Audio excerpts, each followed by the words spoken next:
16 months. Now, some will say 16 months, my gosh, that's a long time. No, it's not.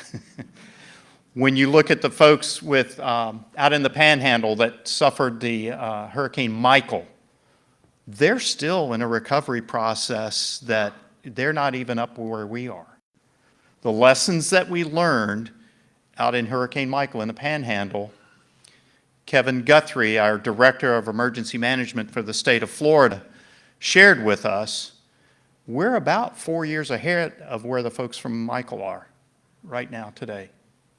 And it's because of the lessons that they learned in Hurricane Michael, and they applied when they came to help us here on Sanibel, Captiva, Fort Myers Beach, and Greater Lee County. So tonight, got a panel of experts. I'm a hack at some of these things, but I like to get involved. We're going to talk about lessons that we know, things that we knew going into this, because it's not the first time we've had a hurricane. It won't be the last time we're going to have a hurricane. It's not the first time that water's washed over the island, although you got to go back a long way before you had water wash over the island completely. We know those lessons, and we practice those lessons, and we learn from those. We also learned some lessons from this latest storm, Hurricane Ian, one that will go down, I'll never forget. And I'm sure none of you will as well, whether you were here the day the storm arrived or whether you came to join us after the storm. We're going to talk about reliability, strengths. What are our vulnerabilities? We need to identify those things, and we need to talk about them, and we need to plan for them. We're going to talk about opportunities. Opportunities exist at every turn. We're also going to discuss what some of our challenges are, and we have plenty. We have plenty. And last of all, we're going to talk about what I like to refer to as a system of all three of our utility providers working together to make sure the lights are on, the water's flowing, and pardon for the vernacular, the toilet flushes. It takes each and every one of us working together to make sure that we're successful with this. And folks, I have no doubt that we will be successful with this. And I want to show you an example, if I can operate this. Well, there it is. So some of you may recognize this property. I recognize it really well because it goes back into my family, Bailey Matthews' family. And you'll notice that this is a recent photograph, and there's a couple of really beautiful buildings that are standing. What you don't see, unfortunately, are the historic buildings that were there. The thing that the historic buildings had in common was that they were either ground level or just a little bit above ground level. I was there 3 days after the storm, and many of the buildings, there was not a single piece of them left. The roof to the main building where the restaurant and the check-in was actually laying on the ground. It actually washed the building out from beneath it. But what I want to get back to is, and it goes to resiliency, look at what's there today.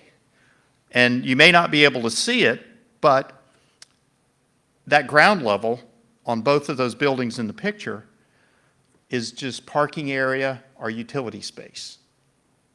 Those buildings survived very well. And they opened up days after the storm. That's what resiliency is, and that is part of our future as we build back from where we were before. We are a resilient community. We will continue to be a resilient community, and we will come out on the other side of this better than we went into it. Thank you very much for coming this evening, and I look forward to hearing our panelists speak and look forward to your questions. Thank you.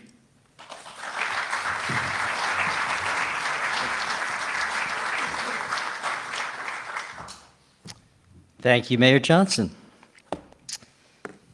Okay, let's get to our panel. Each panelist tonight will have 10 minutes to present. And they've been asked to cover 3 questions in their presentations. First, what did Hurricane Ian teach your organization about the strengths and vulnerabilities of your operations in Sanibel and Captiva? See if I can get this to open. Second, how have you been able to address those vulnerabilities in the time since the storm or plan to address in the near term? And then finally, considering the expected future impacts of climate change, extreme heat, strong storms, increased flooding, sea level rise, storm surge, et cetera, how is your organization planning strategically for the future?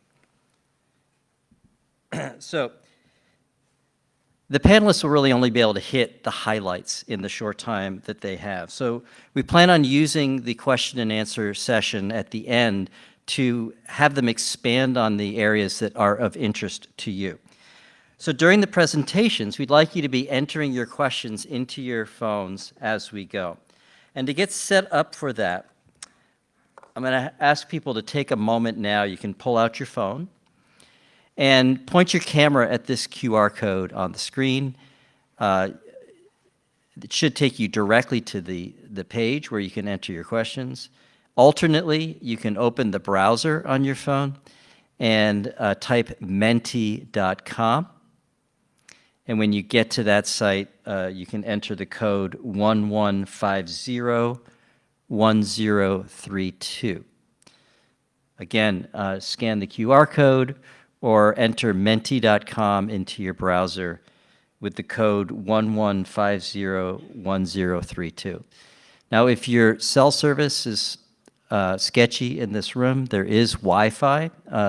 It's Big Arts Public, and the password is BigArts1, all lowercase. Okay? Is that working? Anybody need more time to get set up with that? Give it another second. While that's happening, I just want to apologize to our viewers on Facebook. I know there was a glitch with the sound, but we should be up and running, so hopefully you can follow along with the rest of our evening. When you enter your questions, please indicate if there's a particular panel member that you would like the question to be directed to, and also let's keep the questions focused on the topic at hand. So if there's other questions related to other areas of resilience, save those for future programs. After the expert presentations, the question session will be moderated by Sanibel's Public Information Officer, Eric Jackson, who's sitting up here at the front table. And Eric, along with our SANCAP Resilience member, Tom Bierma, will be receiving your questions on the computers in front of them as you enter, and they'll consolidate, organize, and prioritize those, and Eric will be presenting those questions to the panelists when we get to that. Hopefully we'll have time to get to all of the questions, but if we don't, we'll make sure that we follow up with the panelists after the program tonight, get those answers documented, and make them available. So without further ado, let's introduce tonight's panelists. Lee County Electric Co-op, or LCEC, is represented by 2 of their senior staff tonight, Tricia Dorn and Alan Ruth. Tricia is Key Account Executive for LCEC, a nonprofit electric utility. For the past 24 years, Tricia has worked in her current role cultivating relationships exclusively with key accounts throughout the LCEC service territory, including Sanibel, Captiva, Marco Island, Everglades City, and Ave Maria.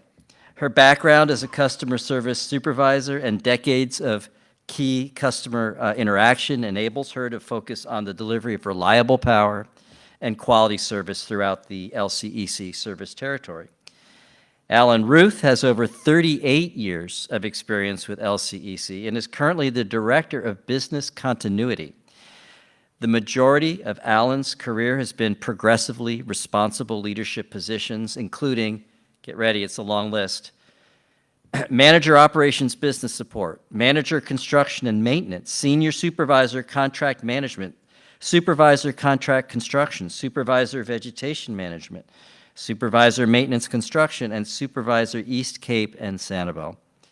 Recently, Alan has laid the groundwork for a formal LCEC business continuity program through his accomplishments as Incident Commander for the LCEC Hurricane Ian response restoration effort. And Alan will be taking the lead on the LCEC presentation tonight. Please welcome Tricia Doran and Alan Ruth.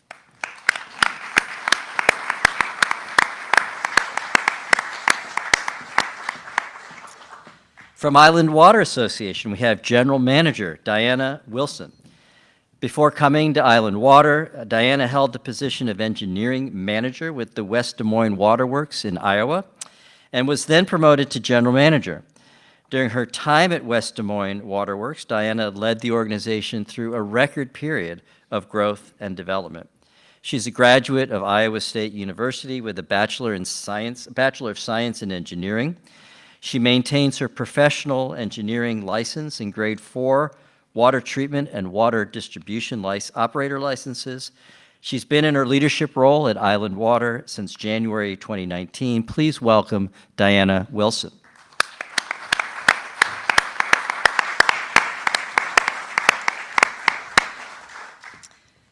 And finally, from the City of Sanibel, Scott Krozuk serves as Deputy Director of the Department of Public Works. Scott has been employed by the City of Sanibel since 2000, when he started as an engineering technician. His training and experience include a Bachelor of Science degree in ocean engineering from the Florida Institute of Technology, over 28 years of experience in engineering design, facilities construction, and facilities management.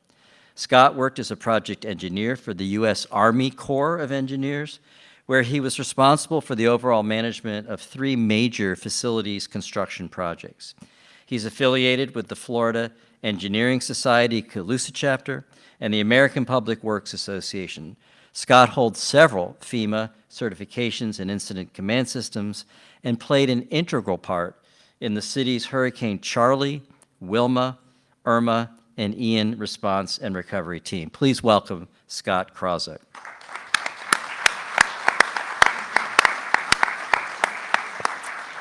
So first up tonight will be Alan from LCEC.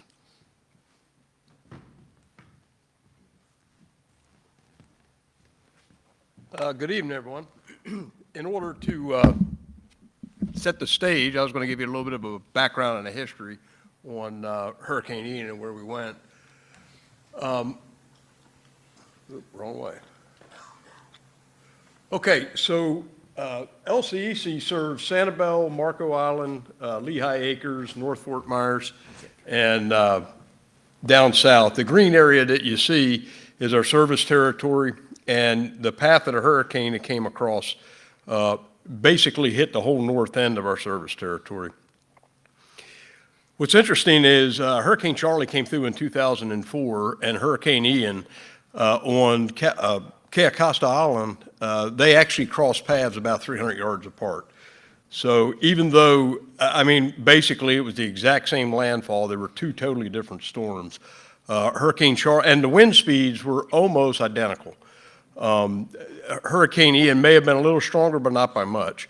The difference was the size of the storm and the forward speed that it was moving and the duration that it stayed over top of the community. So some of the early challenges we had is Marco Island and the North Fort Myers, or North System, which also includes Sanibel, Cape Coral, North Fort Myers. The transmission line that comes in and feeds us was down. We purchase our power from FP&L. We're not a generating co-op.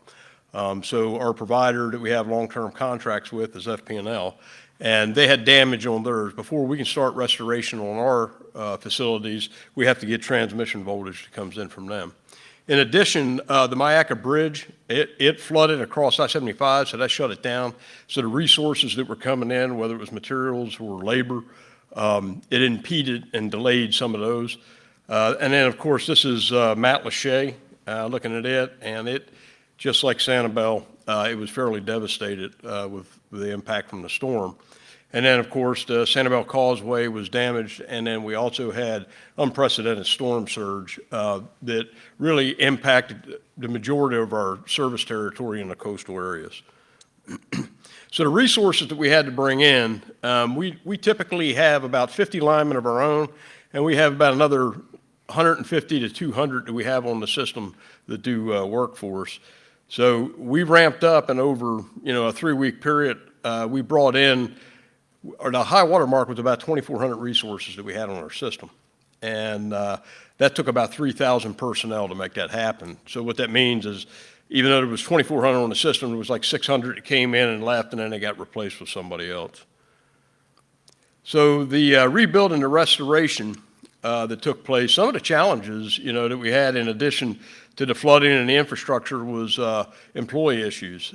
Just like I'm certain with the city of Sanibel and many of the other local areas, it wasn't just that the facilities were damaged, it was also their employees. 25% of our employees had major impacts to their homes. So they were dealing with personal stuff, and they were working 16, 20 hours a day for us and serving the community. Oops.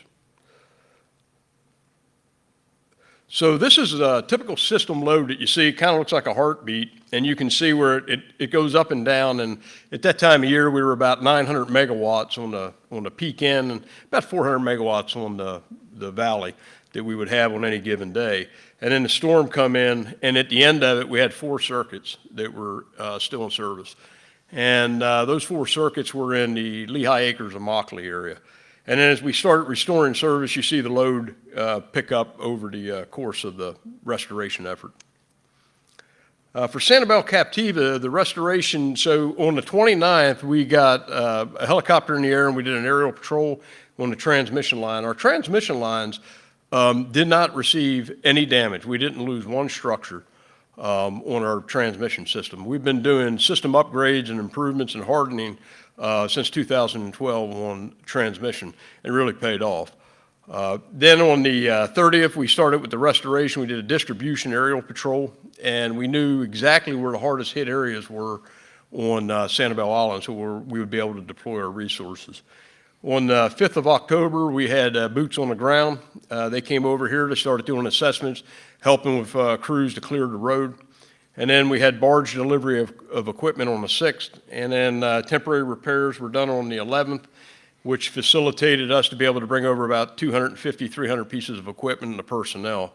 That rapidly helped with the restoration effort. And, the government and the Department of Transportation, the governor's office, I mean, they were really instrumental in opening that roadway up, and it really did help the community a lot. And then the first Sanibel members were restored on the 18th, and essentially restored was the 27th. So it was 29 days after Hurricane Ian hit. Sanibel, every customer that could be restored was restored. Now, if that being said, we had 9,000 members on Sanibel prior to the storm, and afterwards, I think it was even in December, we still had 4,000 out. So I think today we're down to about 1,200 that still haven't been able to reconnect. This is just an overview of the materials, and to put it into perspective, we changed out about 1,950 transformers and 3,000 poles. Hurricane Irma that hit 5 years prior in 2017 was approximately 750 transformers and 1,000 poles. So everything that happened during Hurricane Ian was 3 times the devastation as what Irma was, even though they were fairly comparable storms as well. It's just that Irma hit inland and this one hit along the coast. So the lessons learned, a couple things that we learned was the plan itself. So in the beginning, like I said, we had brought in 2,400 contractors and other folks. We had, I think it was 53 co-ops from 8 states that also came down through mutual aid agreements and helped us out. So the plan was designed to manage 750 personnel when we had a storm. This was based on our experience and past history of storms. During Hurricane Irma, we had 650 personnel working on the system to do restoration. So we had to quickly ratchet it up because we recognized the devastation being 3 times as much. We had to bring in a lot of personnel. Then that created logistical things. We always housed people through hotels. They rapidly disappeared. There was a lot of competition with the federal government coming in and helping out in the state. So we went to the tent city concept where we set up a footprint and you can house 500, 1,000 personnel, and they feed them, they do the laundry, they have sleeping quarters, everything there. We had one set up on Sanibel that housed about 500 to 600 personnel at the elementary school. And then mutual aid is something else. So FECA is the Florida Electric Co-op Association. They came in, they helped us out. They were able to set up mutual aid with a lot of other co-ops. And also something that we really historically had not done was with the investor owns. Duke Energy came in, they had a turnkey operation where they brought in, at first it was 300 and then it was up to 600 personnel. And they really helped us out. They did a lot of restorations over on Pine Island. That allowed us to free up a lot of resources and bring them over to Sanibel. FP&L was also instrumental. While they didn't have personnel on our system, they did help us with material support, some expertise, and substation assistance. And then the other thing we learned was community outreach. The areas that we did a good job of it have paid off really with dividends. I think Sanibel was a great example. There was a lot of great communications that took place between the city government of Sanibel and Tricia and everybody else within the organization. So we kept everybody apprised of what was going on. Something else we found is underground facilities. While inland, they perform very well, especially in wind events. In areas that are prone for flooding, not so well. And I've got some pictures that I'll share with you on that. The other thing is grant money. So there's grant money that's available through FEMA. Us being a nonprofit or a not-for-profit organization, we do qualify just as cities do as well. And we do have some mitigation projects that are out there. Two of the biggest ones that we have is the looping of Sanibel transmission system. And that would add benefits year-round. So if a sailboat hits the line, you have another feed that comes in. Right now, there's only one feed that comes over to Sanibel. As it stands right now, it didn't make the first cut on FEMA, but that doesn't mean that it's off the table. It just goes through another year review, and as other things drop off, it could come up in priorities. That's probably about a $30 million project. The other one is, in this storm, we've never experienced this before, but we had two substations that were impacted because of the floodwaters. That created a lot of damage to the equipment and facilities. So one of the things that we are going to do, and this one's going through review, it's made the first cut, we believe it'll go through, is the substation over here on Sanibel. We're going to raise that equipment up so that we get it above the floodplain. So if something like this occurs again, at least the equipment will not be damaged.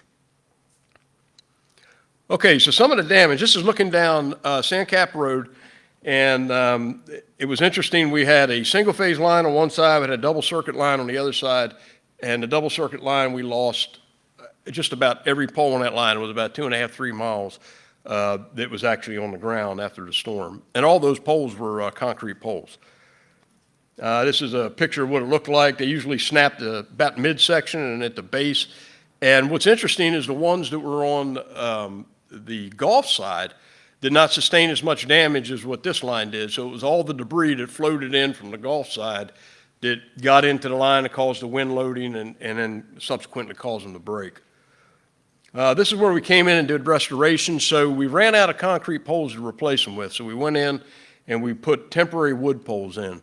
And then before we left the island, and this work activity was taking place over Thanksgiving and into the Christmas holiday, we started getting shipments of the concrete poles, and we changed the wood poles back out to a different style of concrete pole. That was a circular pole that we replaced them with rather than the square ones. Okay, underground. So this is what we call an enclosure, and this is typical of what we saw over here. There was probably about 4 foot of water over top of that enclosure, and it knocked it off the edge, and I'll show you what that winds up doing. This was a transformer. That transformer weighs probably about 3,000 pounds, and it's, against water, though, it's not a fair fight. And so it gets knocked off the pad. Now you can see not only did it damage the facilities that's feeding it, but the on the right-hand side, you'll see the conductors that are sticking up there. That's the customer-owned conductors going into a commercial building. So they have to replace all their infrastructure as well because of the damage of the water and the force of it pouring in. It probably damaged all the breakers and everything in their breaker room.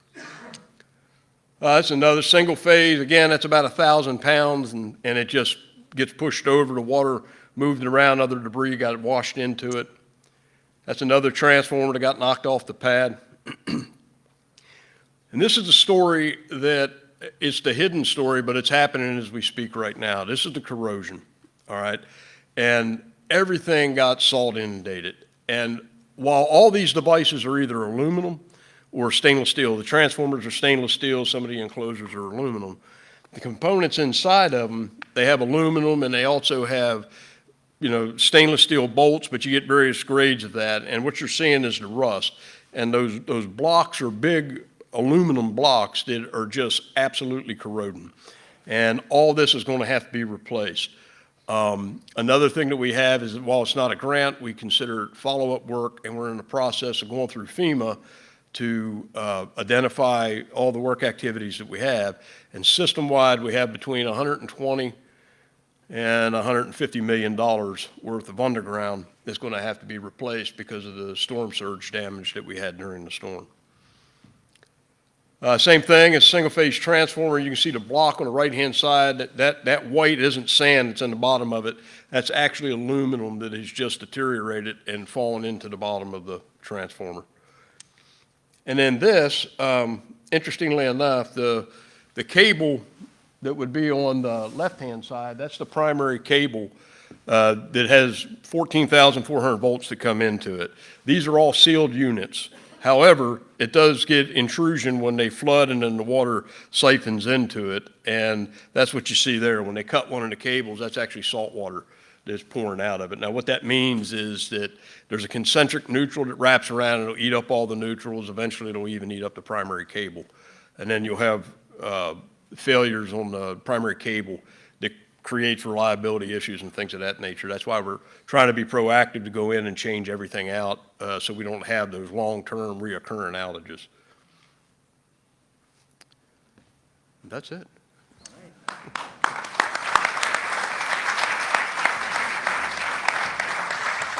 Thank you, Alan. A lot of good questions coming in. Thank you. Keep it up. And next we have Diana Wilson from Island Water Association.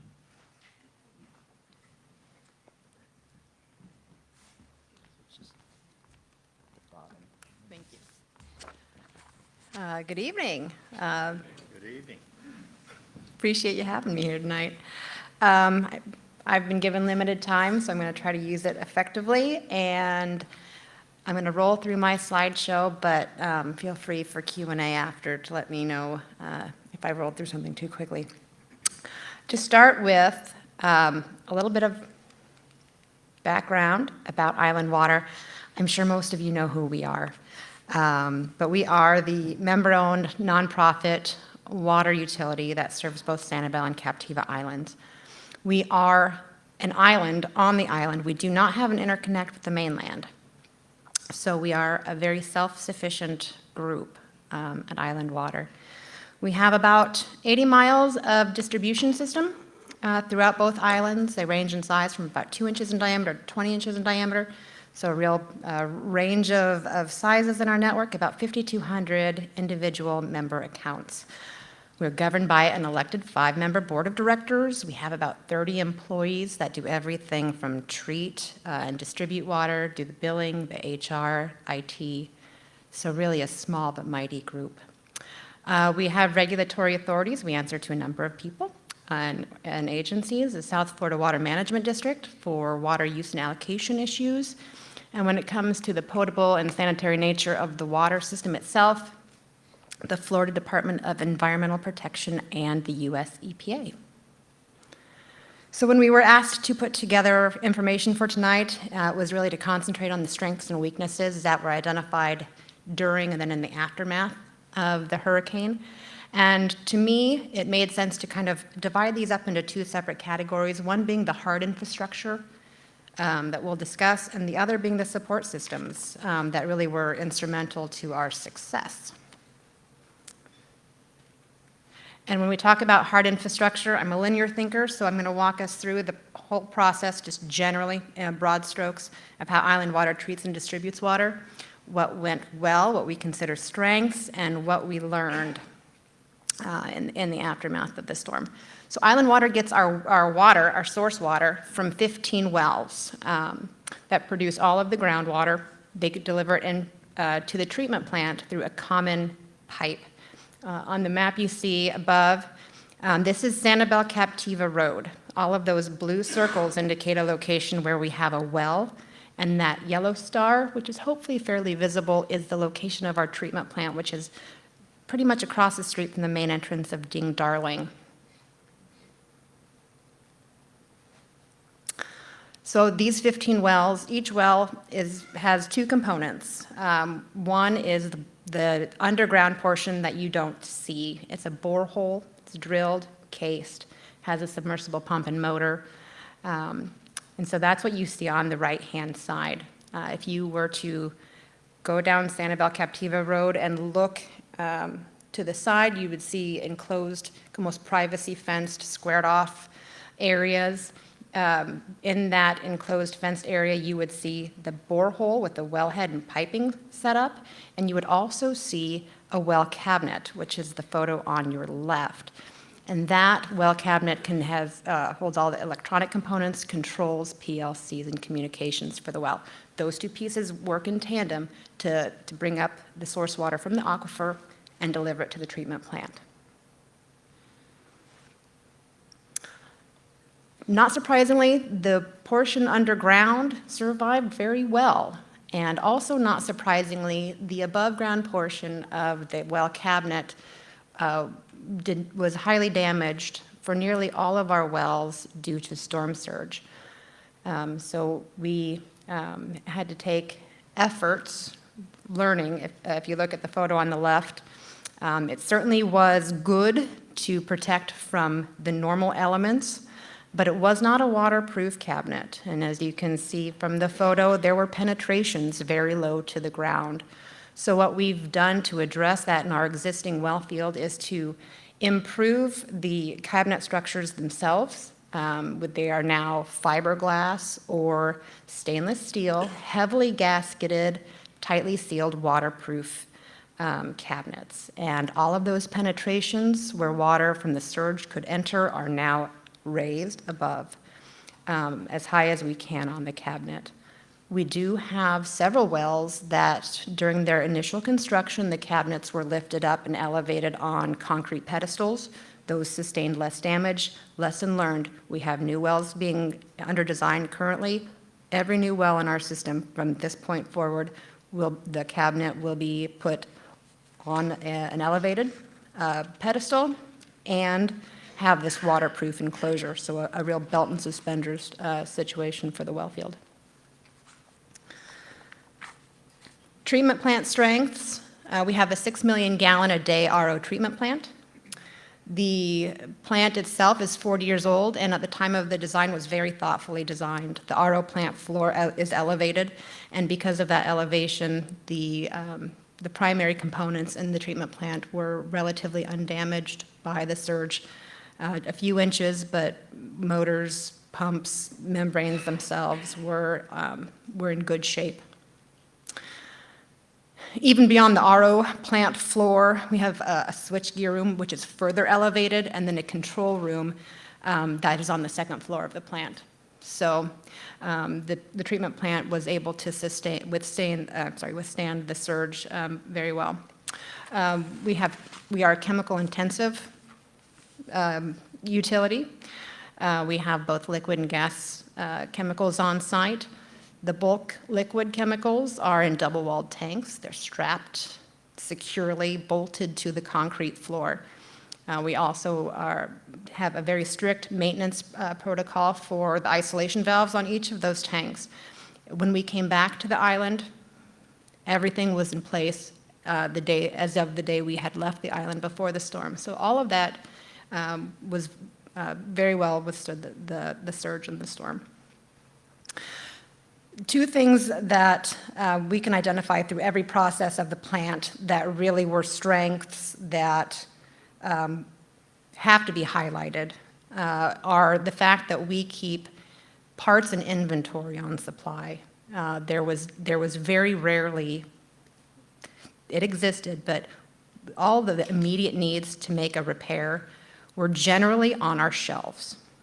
That was very important, especially in a time post-COVID where lead times on so many things are extended. And then the fact that we have a highly skilled employee base, they are the key to every success we had. When it comes to treatment plant vulnerability, the roof comes out as probably the primary structural vulnerability that we encountered. We had previously 8 skylights on the roof of the plant. When we arrived back immediately after the storm, 7 of those were on the ground, and with it, the membrane roof material that had covered the plant. So, lesson learned. When we were able to have a permanent replacement of the roof, those skylights were properly abandoned, so no longer an issue for the future. Excuse me. One thing, it ended up being, could have been a very major vulnerability. We escaped it this time, but certainly is something that we are working on in the future, is no one had contemplated the loss of the causeway. As I mentioned before, we are a very chemical-intensive facility, and some of those chemicals are difficult to transport without a roadway. And so in those initial days when we had to start thinking about the unknowns and whether or not we were going to have to find a way to transport some of these chemicals by barge, which was not contemplated, we had to communicate with state, federal, and local resources to try to figure out that logistics. Luckily, it didn't happen. The causeway was repaired before we had to initiate those plans, but it did highlight something that we needed to be aware of. And now we're currently working with an engineering firm to try to determine if we have treatment methods that could eliminate some of those harder to transport chemicals.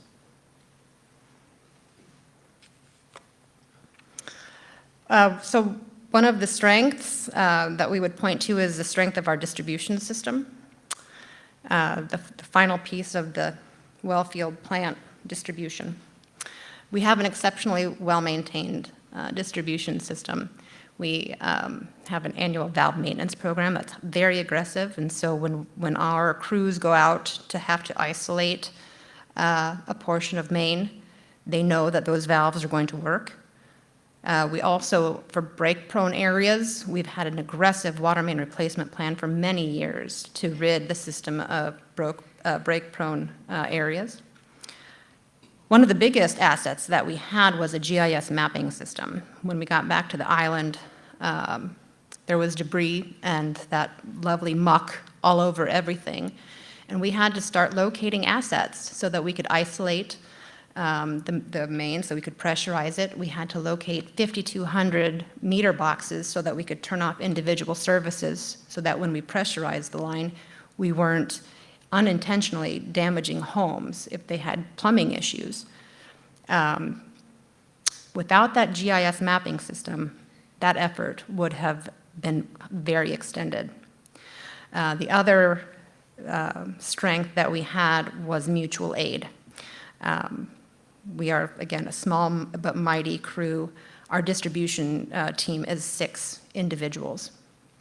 5,200 locations and meter boxes would have taken a long time. Mutual aid came to our aid. One morning they called and said they had 21 technicians arriving within the hour with the equipment. And so we quickly had to come up with a plan to really efficiently deploy those resources. And you can see the picture on the left is most of the team members they brought from Clay County Utilities. The picture on the right is one of the morning meetings where our technicians served as team leads or foremen for a crew of these mutual aid providers, and they were planning their day. You may may recall, it's a date that'll live in my mind forever, but we had full water restoration to both islands by October 15th, and that was these guys right here. Thank you. Am I out of time? Am I out of time? No, I thought we were ending. Oh, I just heard the clap. oh, okay. No, I can keep going. I can sit down, whatever you want me to do. The distribution system was mostly strengths. We do have a vulnerability. This photo identifies it, and I believe Mayor mentioned, Mayor would recognize it. You can see that our water main is standing firm. That was once attached to a bridge. We have now 22 aerial crossings in our system. This line, without the support of the bridge structure, had to be reduced pressure. Fire flows, unfortunately, were not available during that time. This main is now underground. Our longer-term plan is to get those 22 water aerial crossings underground to make that distribution system more resilient. So the critical strengths, the support systems, non-hard infrastructure. I will brag till the day I retire and then beyond about the men and women we have working for Island Water. Just like Alan mentioned, most of our employees had things going on at home, and they came by boat every day to get us up and running again. Forever grateful. We also had up-to-date emergency procedures that gave us a jump. We didn't have to try to come up with a step one. Step one was already written down on paper for us. We just had to implement it. And then the communication and teamwork. I tell you, everyone at this table was actively communicating with one another. Sanibel Police, Sanibel Captiva Fire, local, Lee County Emergency. It was a constant flow of communication and teamwork.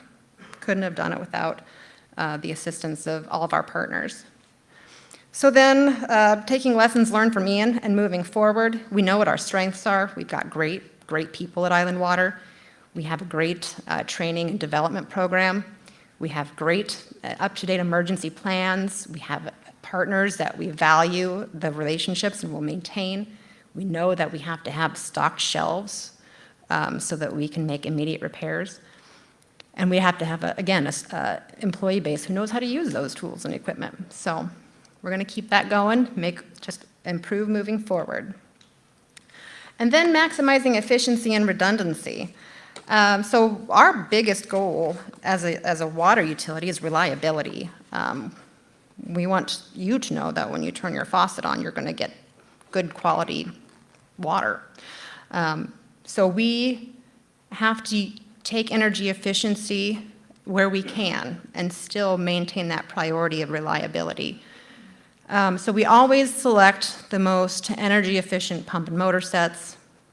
We have we have an energy recovery turbine system at our treatment plant where RO treatment is a very energy intensive process where you highly pressurize water to go through the membranes.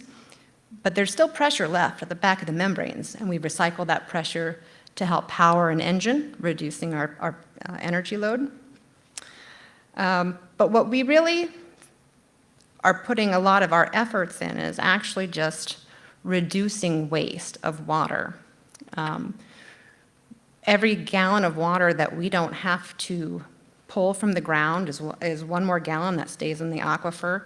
It's 1 gallon that we don't have to use energy for to treat and deliver to our members. It's less chemical use. So what our goal and one of our primary initiatives is just to reduce water waste. And to do that, the board of directors has given us a lot of resources to implement a smart meter system. And so I'm here to ask you all to use those tools so that you can determine at your own individual properties if you have leaks. And if you do have leaks, you can take action on those to reduce the demands and reduce what we have to do to produce that water. And that to us is one of the best sustainability measures that we all can take. And as you walk out on the table in the foyer atrium, there is a pamphlet or a sheet that would show you how to access your account on the member portal and sign up for leak and consumption alerts. It's also on our website if you go to islandwater.com/portal guide. So and I'm going to say it at least one more time when I'm sitting up there. I'll find a way to get that plug in. So in terms of just how we do business, and if we should happen to be off island again at any point in time, we've transitioned most of our systems to cloud-based systems so we can work remotely. Not all of our systems, but most of our administrative functions. And we're also trying to go increasingly paperless as a sustainability measure. So now I'm done.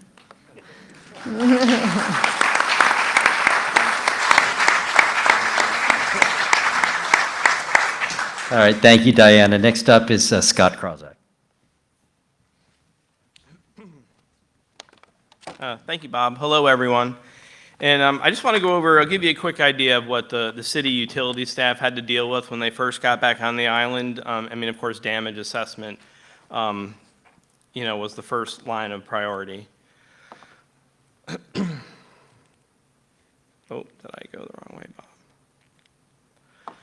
So the first area of damage assessment was our Donix water reclamation facility. Obviously, island-wide power outage, so the plant's running on generator power, minimal power.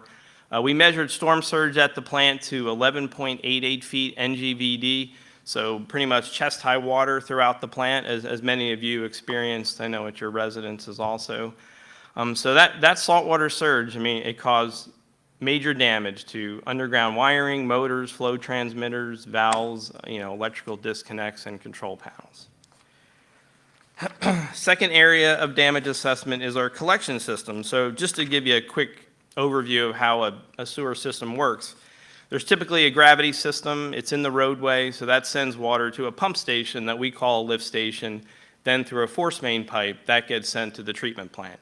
So on Sanibel, the city maintains, there's 135 lift stations that we maintain, and due to the storm surge, saltwater damage, I mean, again, we had, damage to most of those lift station control panels, electrical damage. We had debris blocking access to lift stations, debris that damaged lift stations. You can see that in the center picture of a crushed, control panel. Also, just having telephone service and internet service down, we have some sites that we operate remotely. We share a deep injection well with Island Water. We send excess water. We also have, for example, the sanctuary. We have a tank that we send reclaimed water they use for irrigation. Not being able to operate those things remotely, we had to send staff out there manually to turn valves. So, response repair efforts. I know we know that the causeway was out, so the challenges there, staff had to be ferried to the island. So the shifts that we can man the plant were limited. So, but we were treating stored wastewater within 3 days, and on October 1st, we were treating water. Once the causeway was reopened, back to normal coverage. So your collection system. So without utility power, all of the wastewater conveyance was done through portable generators, bypass pumps, or vacuum trucks. And even today, so our lift stations, we're running our lift stations off temporary control panels and emergency repairs. So challenges, lessons learned. So one of the big lessons learned, our post-storm effluent characteristics were, significantly different from pre-storm conditions. Of course, right after the storm, we pretty much had zero flow, and even currently, we're seeing about 53% reduction in flow volume. So that causes other issues. So there's a huge decrease in what we call carbonaceous biochemical oxygen demand, CBOD. So in order to stay within DEP permit compliance, we are currently adding supplemental carbon to our plant. There's challenges. Permanent repairs to the sewer system, it's a very, very high cost. Hardening and resiliency are extremely important, but just due to a large scope and cost, those are some of the difficulties that the city is going to be facing moving forward. important lessons learned. It's important to have an emergency plan in place. And of course, the city has an overall emergency management plan. Each department has their own recovery plan within that. Those are updated on an annual basis, and they're extremely important. But Diana mentioned it. What we learned through this storm, mutual aid was extremely important. So the city has a small staff, and just due to the enormous, repair effort that was needed, we were able to enter into a mutual aid agreement with the state. So the Florida Division of Emergency Management, FDEM, floor warn, and they were able to send to us a contractor called Jacksonville Electric Authority, JEA. And of course, I want to thank all the hard work that Public Works staff did, and I'd like to, thank JEA, because it was critical to have all the, the assets they were able to bring to us. So additional generators and pumps and repair materials and just manpower. So they allowed us to get that collection system back up and running. So continuing with lessons learned. So infiltration and inflow is called I&I. So it's an issue the city had before the storm.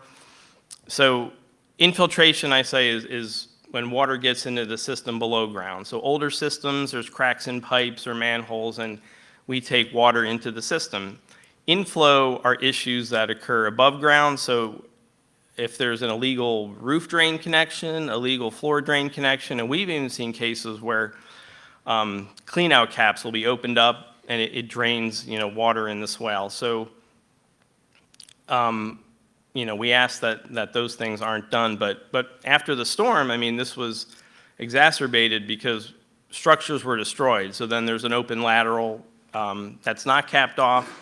And we had demolitions that were done without permits. So again, you have open laterals where you don't know where those locations are. So we ask you to follow, if you're demolishing a structure, please follow the city's permit guidelines, because it'll ensure that your contractor has to cap that line and he'll stub it out. So for you, when you go back and rebuild, you know where that lateral is. So I&I is definitely a priority. Correcting I&I is a priority for the city. We have funding in this year's capital budget to do some corrections, as well as exploring grant opportunities. Mitigation. So for a sewer system, elevating of critical components and waterproofing is very important. So we've been aware of this all along, and prior to the storm, we were working on we still are, but a $20 million process improvement project at the Donix facility.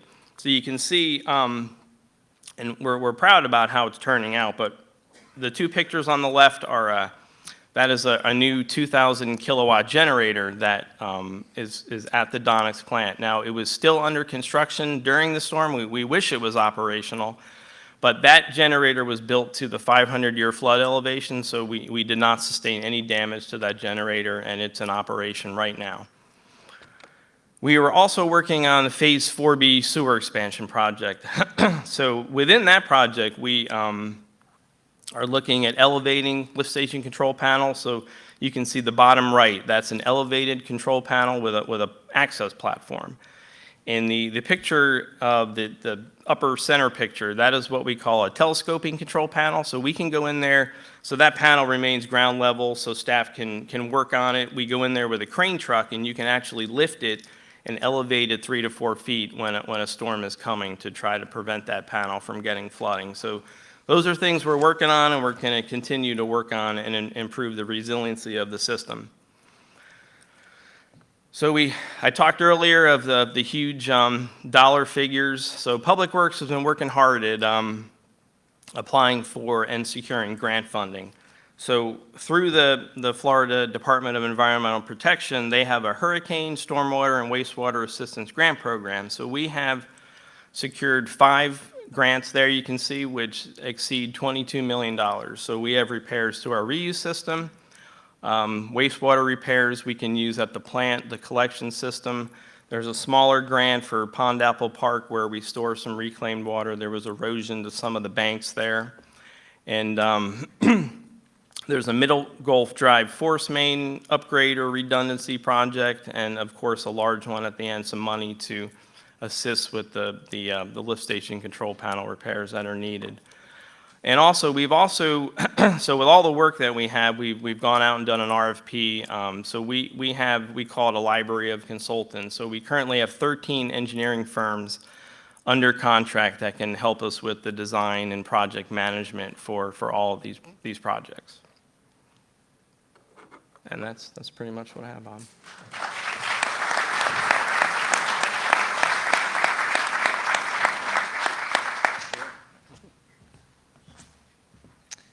All right, let's give one more big round of applause to our presenters.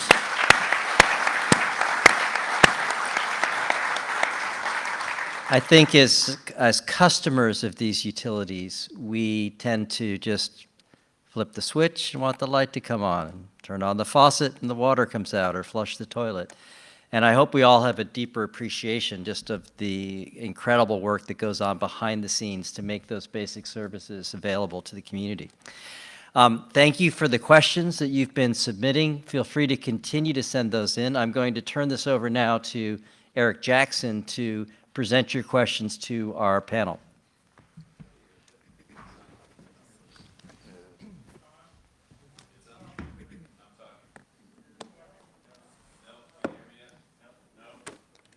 Switch? I can use a very big voice, I just don't know if you hear it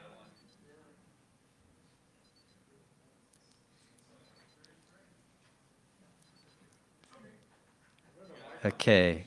Richard's going to come down and take a look at, tell you what, why don't you grab this one?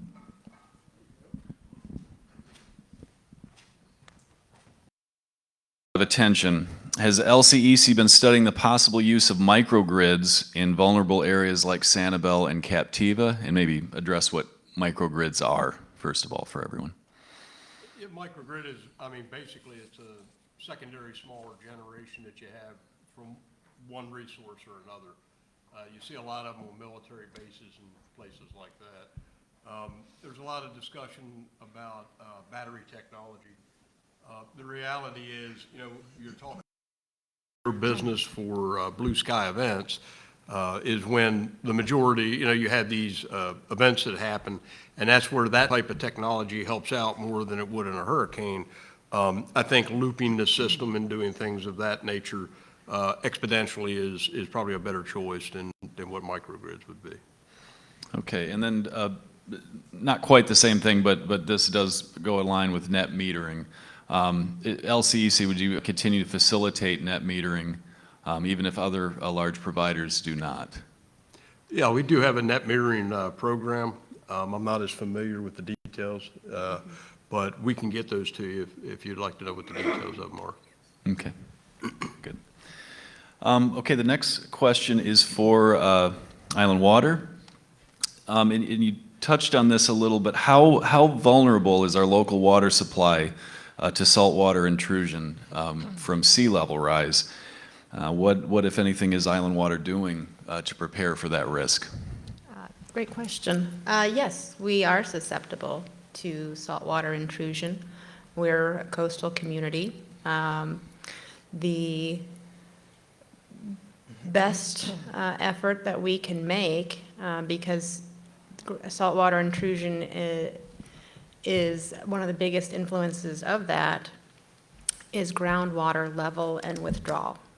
And so, as I discussed in my presentation, the best thing that we can do is to limit the withdrawal from the groundwater aquifer to the degree that's reasonable and we're able.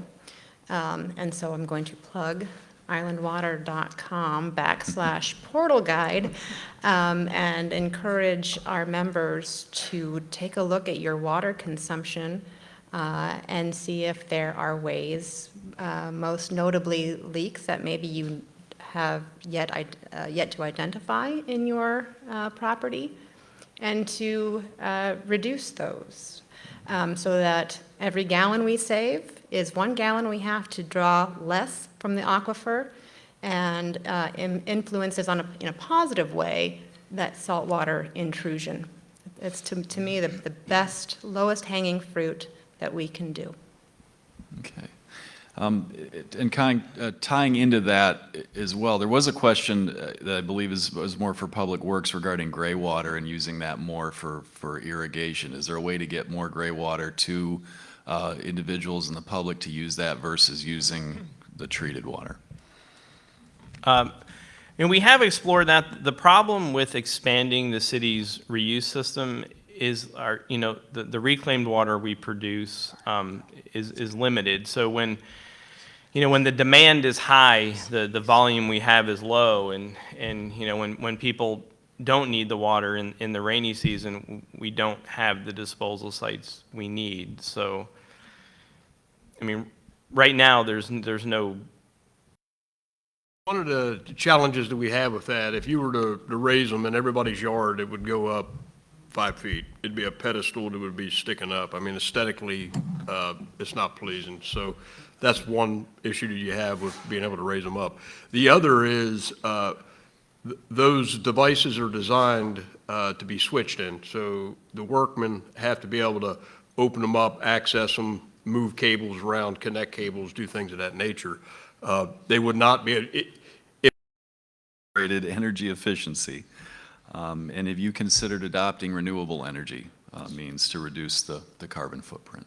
Yeah, I touched on it just a bit in my presentation, but Island Water has had a culture for years of energy efficiency. We do all things possible to save money in the production of water so that our members can benefit from those savings in their water bills. And so we've done many things over the years to be looking at our next round of membrane replacement. It's just that time as part of the cycle. And so we'll be looking at which membranes will provide even greater energy efficiency than we enjoy now. So that's one way that we're always looking forward. Regarding renewables, it could play at the margins for some administrative functions, but we're a big power user, and reliability really is the paramount issue that we are. At our plan, I mean, I definitely just touched on that new generator we installed with the current project is a 2,000 kilowatt unit that can run the whole plant, and we ran the plant the entire time on generator for Ian while power was out. And so our major lift stations, we call them our repump stations, they do have stationary generators in place. They're elevated also above the flood, and those 5 units were running after. Main generators service area. And then with Ian, we had state aid. They brought several portable generators for us to use to expand our well field even further. But we do have our own in-house resources that we used first.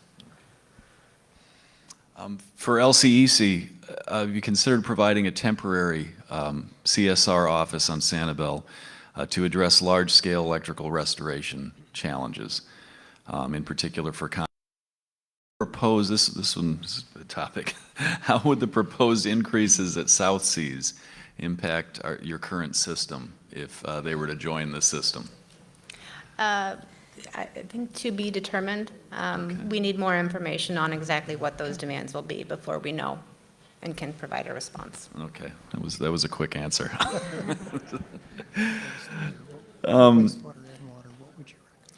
Okay, Scott, let me ask you this. Not sure, but they did bring it up to us. And then it's just other things I've touched on. I mean, we would love to elevate all of our lift station control panels to the 100-year, 500-year flood, and install have a complete SCADA system installed, which is remote, ability to operate and monitor. So when you have stations run by generators, we could be off island and, monitor and control that flow.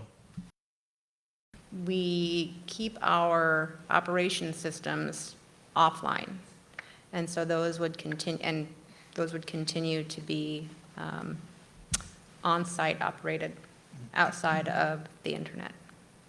Okay. And each out facility has manual operation ability as well. For LCEC, given the impacts of climate change, many not have any coal. I think they just decommissioned their last oil plant maybe a year or two ago. Their portfolio is heavily in nuclear, natural gas, and then also solar. They're one of the most progressive utilities in the country with deploying solar. If you go up to 31 around the Babcock area, they just got done building, I think it's a 74 megawatt solar plant up there. Was that, I'm sorry. Was that Just- due to yeah. weaknesses from Ian? I would hesitate to diagnose it on any particular item. Water main breaks happen for a variety of reasons. Okay. You mentioned well cabinets. Were they tested to be waterproof? No, in fact, and that's why we're taking additional steps in the future to elevate. Which structures are at the 100-year flood elevation and which are at the 500-year flood elevation are all planned to be built eventually to that higher threshold? Does that make sense to you? I'm sorry, I might need to hear that again. Okay. I'm sorry. Which structures are at the 100-year flood elevation and which are at the 500-year flood elevation are all planned to be built eventually at the 500 flood elevation?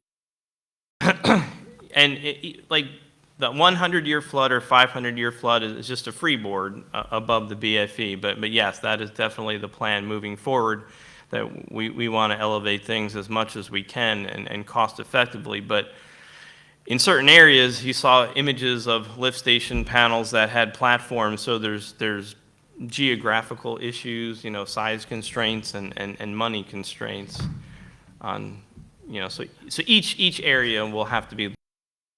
Yeah, I mean, currently, we have talked about having preferred people that we would recommend, but that can get problematic for us being a cooperative and members and then, suggesting one over another. So for a variety of reasons, we've kind of backed away from that course of action.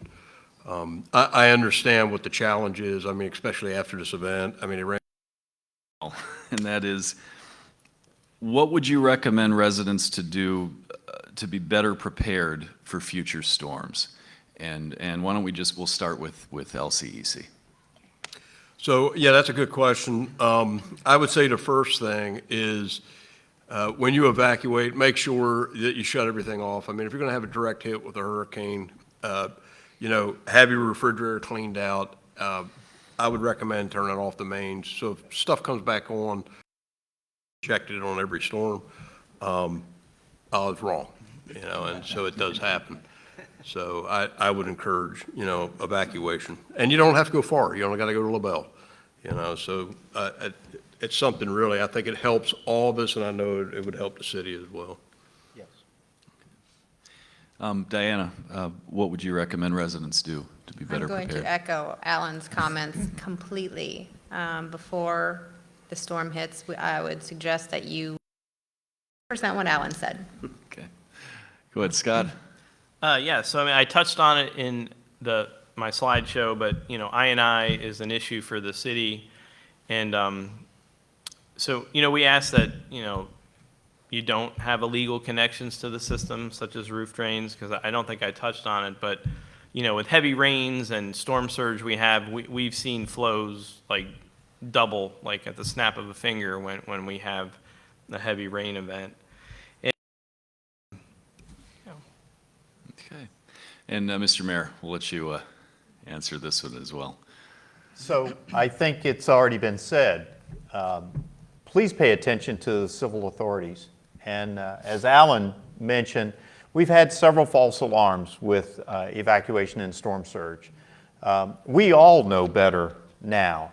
And the challenge is, and I will share with you my main responsibility and that of council as well as city leadership, minor floods, nothing like we experienced here. So please, please heed the advice of the local authorities. As storms approach, we're going to be proactive with passing information to you. As storms approach, the television stations in the area are going to track those storms as well, and they're going to make sure that you have adequate notice. We have time to get to a safe place. Utilize that time. And now, I mentioned in my opening comments, I was on property with our mortgage lender today and discussing the rebuilding. Once again, it's not about me, but it's about you. The expectation is we will have something to show you in the coming weeks. It may take a little bit longer than that, but let me dispel any rumors that are flying around there, whether it's on the internet, Facebook, TikTok, whatever. Piece. And as we wrap up this evening, I want to come back to the question that I asked at the beginning, which is, what is the future we want to choose? And that question is really up to all of us to answer. We have an incredible team of professionals who support this community, but the community really owns our future decisions regarding our resiliency and our planning. So I encourage all of you to stay engaged.